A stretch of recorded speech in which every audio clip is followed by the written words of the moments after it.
மறைந்த நடிகரும் தேமுதிக தலைவருமான விஜயகாந்தின் உடலானது பொதுமக்களின் அஞ்சலிக்காக வைக்கப்பட்டு அங்கு மக்கள் ஏராளமானோர் திரண்டு அவரது உடலுக்கு அஞ்சலி செலுத்தி வருகிறார்கள். தொடர்ந்து திரைத்துறையினரும் பல்வேறு அரசியல் கட்சியை சார்ந்தவர்களும் அவருக்கு அஞ்சலி செலுத்துவதற்காக வந்த வண்ணம் இருக்கிறார்கள். இது தொடர்பாக மேலும் விவரங்களை வழங்குவதற்காக செய்தியாளர் பாரி கார்த்திக் இணைப்பில் இருக்கீங்க. தற்போது வரைக்கும் யாரெல்லாம் அவருக்கு அஞ்சலி செலுத்தியிருக்கிறார்கள்? கேப்டன் விஜயகாந்த் அவர்கள் திரைத்துறைக்கு வந்ததாகட்டும் அல்லது அவரது அரசியல் பிரவேசமாகட்டும், அது பற்றின அவர் கடந்து வந்த அந்த பாதை, அதை தொடர்பான தகவல்களை எல்லாம் முழுமையாக நீங்கள் பகிர்ந்து கொள்ளலாம். வணக்கம். வைகை கரையில் பிறந்த கேப்டனுக்கு தற்போது பங்கு கடலோரம் தொண்டர்களெல்லாம் திரண்டு, பொதுமக்கள் எல்லாம் திரண்டு இறுதி அஞ்சலி செலுத்திக் கொண்டிருக்கிறார்கள். பார்ப்பதற்கே மிகவும் கடினமான ஒரு சூழலில்தான் தற்போது கேப்டன் உடலானது இங்கே வைக்கப்பட்டிருக்கிறது. இன்னும் அவர் பல்லாண்டு காலம் வாழ்ந்து இந்த தமிழ் சமூகத்திற்கு சேவையாற்ற ஒரு சூழலில் தற்போது அவர் நம்மை விட்டெல்லாம் புரிந்திருக்கிறார் என்ற செய்தியே மிகுந்த ஒரு கசப்பான உண்மையாகவே இருக்கிறது. தன் வாழ்நாளெல்லாம் போராடி வந்த ஒரு மாவீரன் தொடர்ச்சியாக போராட்டங்களை மட்டுமே தன்னுடைய திரைத்துறையும் மற்றும் அரசியல் என இரண்டு பக்கங்களாகவும் நீடித்த ஒரு பெருமகனின் இழப்பு என்பது தற்போது யாரும் ஏற்றுக்கொள்ள முடியாத ஒரு இயற்கையின் பழிவாங்கல் நடவடிக்கையாகவே பார்த்து வருகிறது. கடந்த 2 வருடங்களாகவே அவர் உடல்நலத்துறையின் காரணமாக பெரிதாக கட்சி நிகழ்ச்சிகள் மற்றும் பொது நிகழ்ச்சிகள் கலந்து கொள்ளவில்லை என்றாலும் தனது தொண்டர்களும் அதே போல பொதுமக்களும் கேப்டன் இருக்கிறார் என்ற ஒரு மனதைரியத்தோடு ஒரு நம்பிக்கையோடும் கடந்து வந்தார்கள். தொடர்ச்சியாக அவர் எந்த ஒரு பொதுக்கூட்ட மேடைகளிலும் சிங்கத்தை போல கருதித்த கேப்டன் அவர்கள் தற்போது 2 வருடங்களாக மௌனித்திருந்தாலும் கேப்டன் இருக்கிறார் என்ற ஒரு நம்பிக்கையோடு தொண்டர்கள் பணியாற்றி வந்தார்கள். அதே போல பொதுமக்களும் கேப்டன் என்ற ஒரு அன்பின் பால் ஈடுபட்டு வந்தார்கள். தற்போது அவர் இல்லாத ஒரு சூழல் இங்கு நிலவுகிறதா என்ற அடிப்படையிலே தொண்டர்கள் கண்ணீர் மல்லுக நிற்கிறார்கள். கடந்த 2 நாட்களாகவே அதை நாம் பார்க்க முடிகிறது. நேற்றைய தினம் அவர் உடல் சாலி கிராமத்திலிருந்து தேமுதிக அலுவலகத்திற்கு எடுத்துச் செல்லும் வகையில் வழிநடுக நின்று பொதுமக்கள் கண்ணீர் அஞ்சலி செலுத்தி மலர்தூவி மரியாதை செய்ததை பார்த்து வந்தோம். எந்த ஒரு பொது வாழ்க்கையில் ஈடுபட்ட மனிதரும் பழிச்சொல்லை தாங்குவோம் போல நிறைய அவப்பெயர்களையும் தாங்குவார். ஆனால் எதிரிகள் கூட கை நீட்டி குற்றம் சொல்ல முடியாத ஒரு வாழ்வை தான் கேப்டன் வாழ்ந்திருக்கிறார் என்பதன் சாட்சிதான் நேற்றைய தினம் வழியடுக நின்று பொதுமக்கள் அவருக்கு மலர்தூவி கண்ணீர் அஞ்சலி செலுத்தினார்கள். கேப்டனை முதல் முறையாக பார்க்காத மக்கள் எல்லாம் தற்போது அவர் இறந்த பின்பு அந்த வழி தாங்காமல் வந்து அவரது உயிரற்ற அந்த பூத உடலை பார்த்து கண்ணீர் அஞ்சலி செலுத்தி வருகிறார்கள். வருகிறவர்கள் அனைவருமே தொண்டர்கள் அல்ல. 20% பேர் தான் தேமுதிகவுடைய தொண்டர்கள். அதன் 80% பேர் பொதுமக்கள் தான். தமிழகத்தில் இருக்கக்கூடிய மூளை முடுக்கெல்லாம் தற்போது தலைநகரை நோக்கி வாகனங்கள் வந்து கொண்டு அணிவகுத்து நின்று கொண்டிருக்கிறது. சாலை ஓரங்களை அதற்கு சாட்சியாக நிற்கிறது. தனது வாழ்நாளெல்லாம் இயன்றதை செய்வோம், இல்லாதவருக்கு என்ற ஒரு லட்சிய முழக்கத்தோடு அரசியல் பயணத்தை துவங்கிய கேப்டன் அவர்கள் தற்போது ஏதுமற்ற ஒரு சடலமாக இங்கே வங்கு கடலோரம் இருப்பதை யாராலும் பார்த்து சகித்துக் கொள்ள முடியாமல் தற்போது தனது தொண்டர்களும் பொதுமக்களும் கண்ணீர் வடிக்கின்ற ஒரு காட்சியை நாம் இங்கே பார்த்து கொண்டிருக்கிறோம்.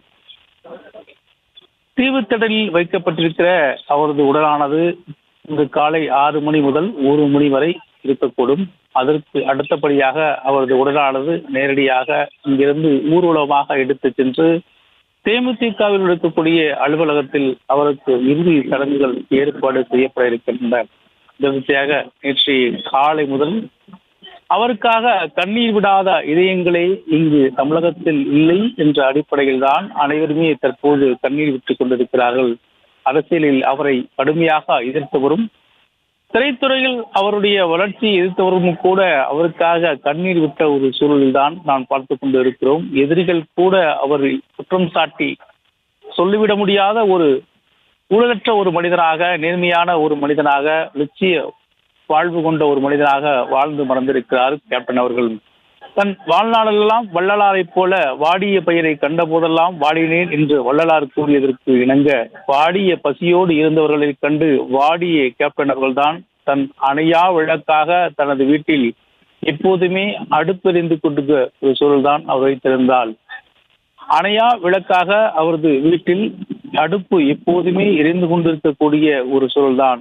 சிலர் துணை நட்சத்திரங்கள் பேசும் பொழுது கூட, நாங்கள் வாய்ப்பு இல்லாமல் பசியோடு இருந்த காலகட்டங்களில் எல்லாம் கேப்டன் வீடுதான் எங்களுக்கு உணவு அளிக்கும் அச்சய பாத்திரம் என்று கூட சொல்லியிருக்கிறார்கள். நாங்கள் எந்த காலத்திலும் எந்த நேரத்தில் போனாலும் அவர் இல்லத்தில் எங்களுக்கான உணவு எப்போதுமே இருக்கும் என்று பெருமைப்பட அவர் இருக்கும் போதே தெரிவித்திருக்கிறார்கள். இன்றைய தினம் இருக்கக்கூடிய இளம் இயக்குநர்களும் அதே போல சிறிய நட்சத்திரங்கள் என அனைவரையும் விஜயகாந்த் அவர்கள் ஒருங்கிணைத்து ஒரு சினிமாவில் புதிய முயற்சியாக வருவதும் கூட வாய்ப்பு கொடுத்து இயக்க செய்தார். தன்னை ஒரு பெரிய நட்சத்திரமாக இருந்த போதும் கூட நிறைய சிறிய இளைஞர்களுக்கு, இயக்குநர்களுக்கு வாய்ப்பு கொடுத்து வந்தால். தான் சினிமாவில் உள்ளே நுழைந்த காலம் என்பது அவ்வளவு எளிதான காலகட்டம் கிடையாது.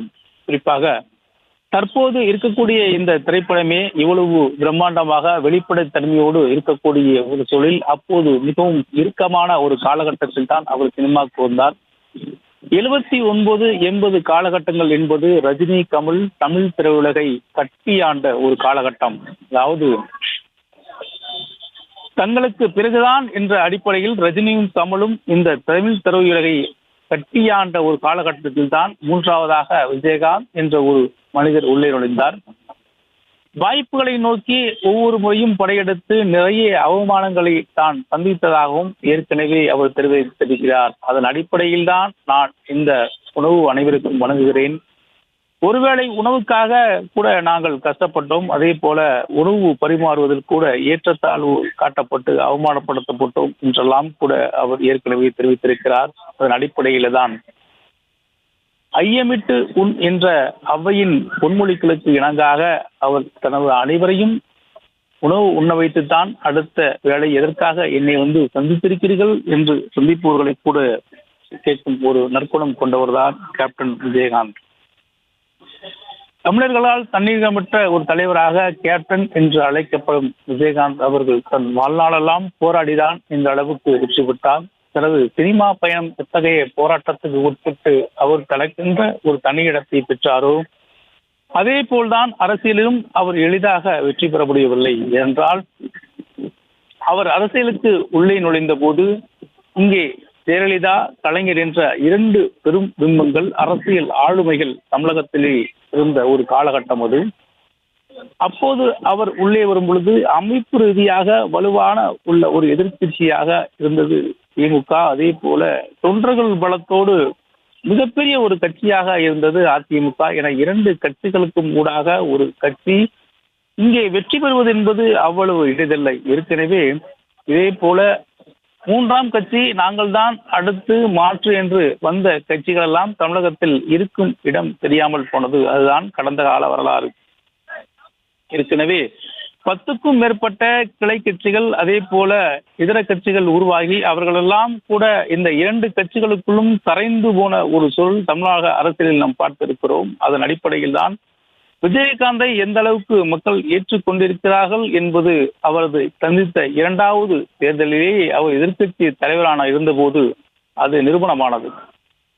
அரசியலில் அவர் இவ்வளவு வெற்றி பெற்றதற்கு காரணம் அவர் திரைத்துறையை சேர்ந்தவர் என்பதாகவோ இல்லை திரை நட்சத்திரம் என்பதாகவோ ஒரு ஆக்ஷன் ஹீரோ போல நடித்தவர் என்பதாலோ அதை மட்டுமே அவர் பயன்படுத்தி அரசியலுக்கு உள்ளே வரவில்லை. அரசியலில் வருவதற்கு தன்னை ஒரு சினிமாக்காரன், ஒரு முகம் என்று தேவைப்பட்டாலும் கூட அதையும் தாண்டி அவர் இங்கே கால் ஊன்றியதற்கும் வெற்றி பெற்றதற்கும் அவருடைய நற்பண்புகளே காரணம். நேற்று இரவு முதலே தமிழகத்தின் பல்வேறு இடங்களிலிருந்து பட்டை தொட்டிகள் எல்லாம் வாகனத்தில் கிளம்பி வந்து தற்போது தீவு திடலுக்கு, கேப்டனுக்கு இறுதி அஞ்சலி பொதுமக்கள் செலுத்தி வருவது பார்ப்போரை கண்ணீர் வர செய்கிறது.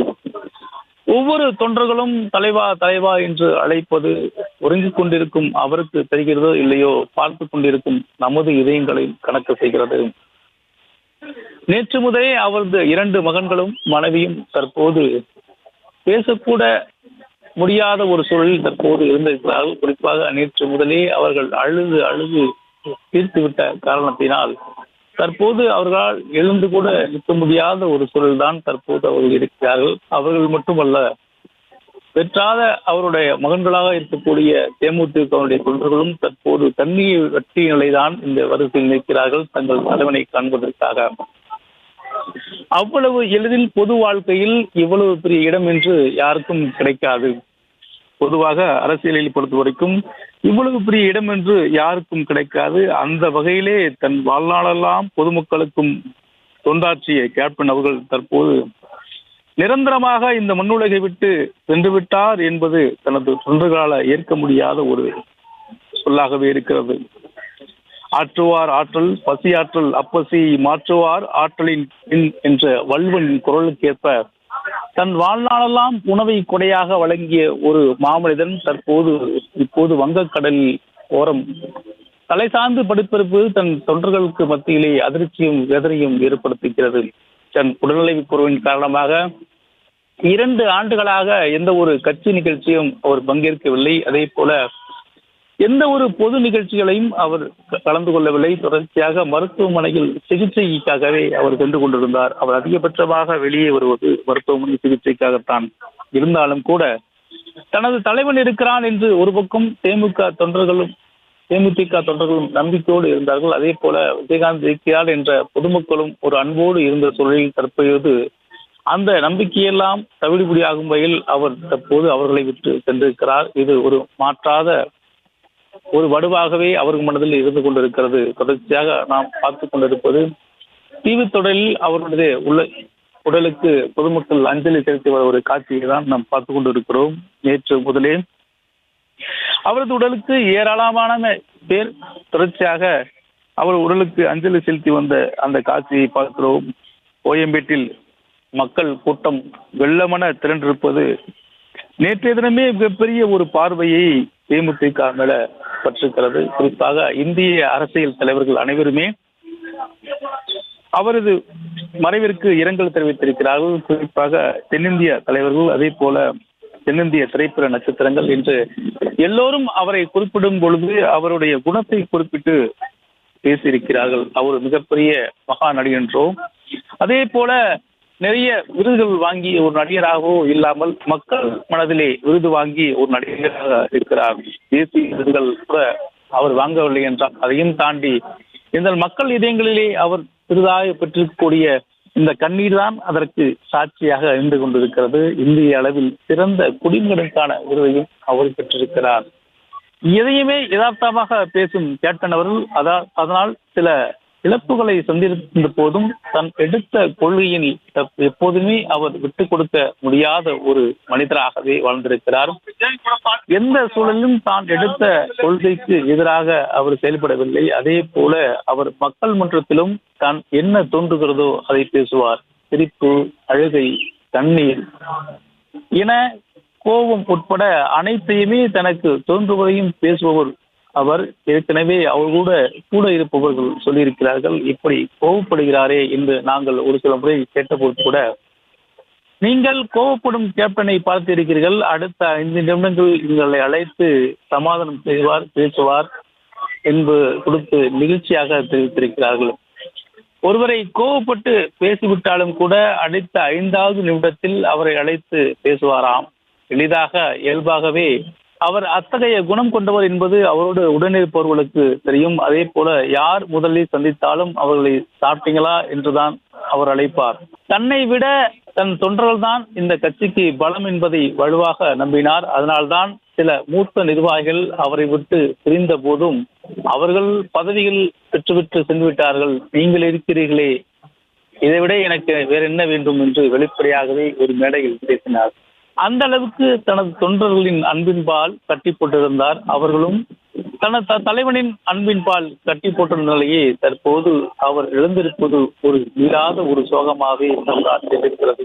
தமிழகத்தில் அவரை அரசியல் ரீதியாக கடுமையாக எதிர்ப்பவர்களும், அவர் அரசியலுக்கு வருவதை கடுமையாக எதிர்ப்பவரும், அவர் ஆட்சி அதிகாரத்தை பெற்றுவிடக் கூடாது என்பதற்காக அவரை கடுமையாக எதிர்த்தவர்களும் கூட அவரோட நேர்மையும் அதே போல அவருடைய இயல்பையும் கண்டு வியந்திருக்கிறார்கள்.